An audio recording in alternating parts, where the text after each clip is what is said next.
topic of emotions, but we're giving you information and on from a standpoint of a young man's lens. The reason why I wanted to go with emotions and life labs is because I noticed that there are some young men here that really don't know how to navigate their emotions, really don't know how to navigate these things that's going on within them.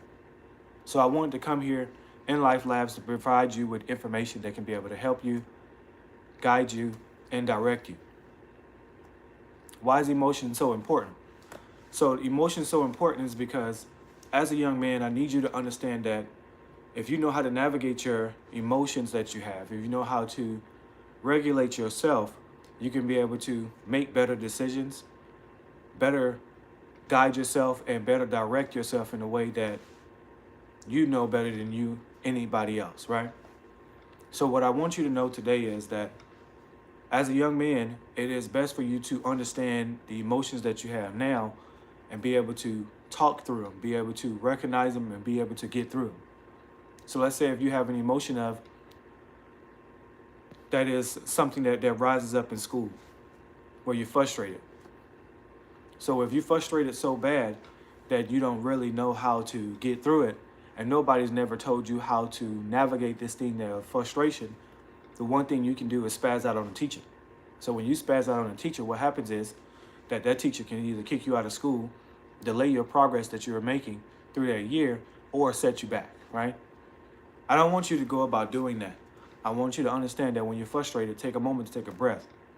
Take a moment to realize the situation that you're currently in. Realize like where you are right now and the decisions that you make can navigate what happens next.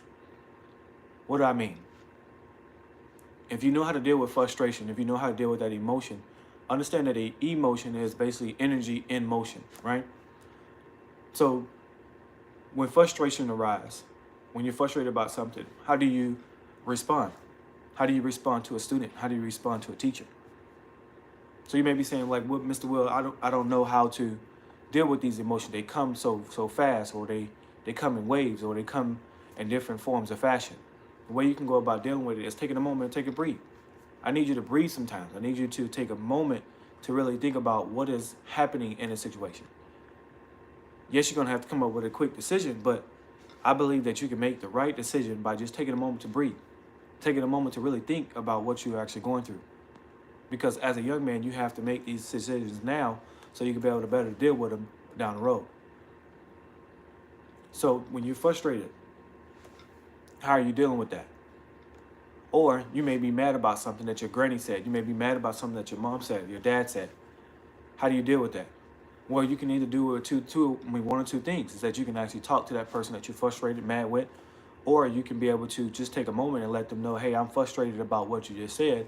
Help me navigate this. Help me navigate the better response. Help me navigate how I can be able to deliver the things that I'm going through better. Because maybe I didn't handle that well. Maybe I didn't deal with that well. So as a young man, your emotions have triggers. What is something that triggers you? It could be a situation in the hallway at school. It could be a situation that you're dealing with at home. Where identify what will spike you. And once you identify that, then you can be able to deal with the situation that's at hand. So if someone is bothering you, bullying you, and now that you're frustrated, now that you're having to deal with something in front of you, how do you deal with it? You got to identify the emotion, first calm down. And as you calm down, go ahead and speak to that emotion that you're actually dealing with. Go speak to that person that you're dealing with. So what I want you to understand is that sometimes as an adult, as a young man, there's some things that you're going to go about doing and that you really don't know how to deal with them. So how do you normally deal with something? Do you deal with your hands? Is there a situation that calls for that? Is there a situation that you made it out of something else that now you have to use physical? If you have to use physical first, then that's something that we didn't think through first, right? We didn't think through. We made an act that now it wasn't called for, but we made it something that was different. So the one thing I want you to understand is that as a young man, you have to make better decisions. You have to make decisions that is not only going to help you, but help the next person that is looking at you to become a better person, right? So the next thing that I want you to understand is that your behavior that you're bringing with that emotion can make you do something that you don't need to do. So if you are doing things that is happening like that in that kind of way, then you need to understand that I don't need to bring this emotion out. I don't need to bring this behavior out. And if you're doing that, then that's something that you need to understand that right now is not called for that. Right now is not the situation for that. So to understand your emotions, to navigate your emotions is the best way to go, because this will help you in school and at home. So this is Will from New Steps Foundation. I just want to let you know that your greatness is based off how you deal with your emotions and how you deal with your decisions. So deal with your decisions and your emotions the right way, so you can be able to get through it in the way that you wanted to do, not the way that somebody else wanted to pull out of you the wrong decision or the wrong emotion. Let's go.